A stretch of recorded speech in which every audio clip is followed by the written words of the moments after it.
Rollercoaster of emotions ang aabangan ng mga manonood sa episode bukas ng Magpakailanman.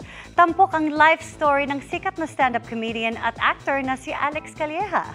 Bibigyang buhay yan ni kapuso comedian Seth Cadayona na aminadong na-inspire sa buhay ng kapwa niyang komedyante. Makichika kay Lars Santiago.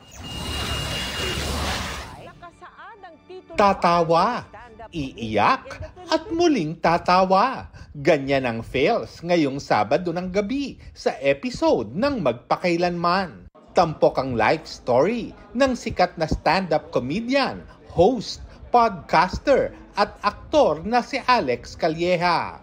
Ang gaganap sa kanyang buhay, ang sparkle artist na si Seth Cadayona. Nakita doon kung paano ako nagsimula sa comedy, ano yung mga dinaanan ko pagsubok, tapos paano ko nakilala yung asawa ko, at tapos may involved ng sugal, yung ups and down ng buhay ko. Inspiring para kay Seth ang pagganap bilang Alex Calleja na ilang beses na rin niyang nakasama sa mga event. Pero hindi raw naging madali para kay Seth ang ilang eksena. May isang segment doon na may stand-up akong sequence. Para po sa mga hindi nakakalam, napakahirap po mag-stand-up comedy. Kahit ako na umaarte, iba yung kaba. Kahit na alam kong inaarte ko lang siya. Ang gusto ni Alex, maging inspirasyon sa lahat ang Magpakailanman episode ng kanyang buhay.